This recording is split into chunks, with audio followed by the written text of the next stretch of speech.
Hi అండి, అందరికీ నమస్తే. Welcome back to Sri Lalitha kitchen. ఈరోజు వీడియోలో మనం చపాతీలోకి కానీ రైస్లోకి కానీ దేనిలోకైనా సరే వితిన్ 10 మినిట్స్లో ఈజీగా కుక్కర్లో చేసేసుకునే సింపుల్ ఆలూ రెసిపీని చూద్దామండి. చాలా ఈజీగా క్విక్గా కుక్కర్లో చేసేసుకోవచ్చు. అండ్ లంచ్ బాక్సెస్కి అయితే చాలా తక్కువ టైంలో చాలా పర్ఫెక్ట్గా మనకి పిల్లలు కూడా బాగా ఇష్టపడేలాగా ఉంటుందండి. ఈ కర్రీ చాలా సింపుల్గా ప్రిపేర్ చేసుకునే ఈ కర్రీని ప్రిపేర్ చేసుకోవడానికి ముందరగానే ఒక మీడియం సైజ్ బంగాళదుంపని ఇలా క్యూబ్స్ లాగా కట్ చేసుకోవాలి. బంగాళదుంపని మరీ సన్నగా కాకుండా కొంచెం పెద్ద క్యూబ్స్ లాగే చేసుకోవాలండి. తర్వాత క్యారెట్ని కూడా క్యూబ్స్ లాగా కట్ చేసుకొని టమాటోని కూడా క్యూబ్స్ లాగే కట్ చేసుకోవాలి. కొద్దిగా కొత్తిమీర అండ్ మన కారానికి తగ్గ 2 దాకా పచ్చిమిర్చి తీసుకొని కట్ చేసి పక్కన పెట్టుకోవాలి. ఇప్పుడు ఒక కుక్కర్లో కొద్దిగా ఒక 2 టేబుల్ స్పూన్ల ఆయిల్ సరిపోతుందండి. ఆయిల్ చాలా తక్కువ పట్టే రెసిపీ ఇది.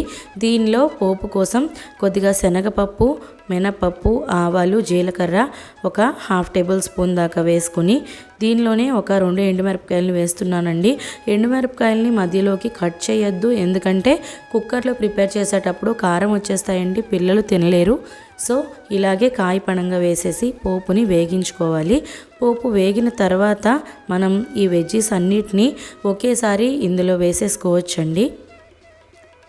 అండ్ ఇది no onion no garlic recipe కూడా మనకి చాలా సింపుల్గా ఈజీగా ప్రిపేర్ అయిపోతుందండి.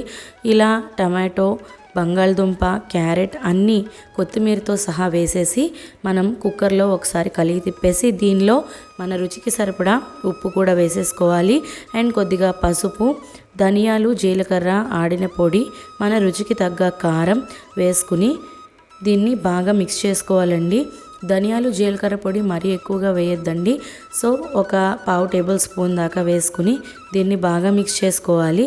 మిక్స్ చేసుకున్న తర్వాత ఒక 4-5 చెంచాల దాకా వాటర్ పోసుకోవాలి. చాలా తక్కువ వాటర్ పడతాయండి. బాగా సిమ్లో పడితే ఈ వాటర్ కూడా అవసరం ఉండదు. సో ఇలా ఒక 3 విజిల్స్ వచ్చిన తర్వాత మనం దీన్ని ఓపెన్ చేసి చూస్తే ఎంతో ఈజీగా క్విక్గా ప్రిపేర్ అయిపోయే ఈ రెసిపీ మనకి ప్రిపేర్ అయిపోయిందండి. ఇప్పుడు ఈ దుంప ముక్కల్ని కొద్దిగా మనం మ్యాష్ చేసుకుంటే కూర మనకి అతుక్కుంటుంది అండ్ టెక్స్చర్ కూడా చాలా బాగుంటుందండి. ఒకసారి ఇలా మ్యాష్ చేస్తూ మిక్స్ చేసేసుకుని వేడివేడి చపాతీతో కానీ రైస్తో కానీ సర్వ్ చేసుకుంటే ఎంతో ఈజీగా క్విక్గా రెసిపీ మనకి ప్రిపేర్ అయిపోతుందండి. సో ఫ్రెండ్స్, ఇలా ఇంత ఈజీ అండ్ సింపుల్ రెసిపీని మీరు కూడా ఒకసారి ట్రై చేసి మీకు ఎలా కుదిరిందో మీ ఒపీనియన్ని నాకు కామెంట్స్లో షేర్ చేయండి. వీడియో కనుక నచ్చినట్లయితే లైక్ చేయండి, షేర్ చేయండి అండ్ మన ఛానల్ని సబ్స్క్రైబ్ చేసుకోండి. Thank you for watching.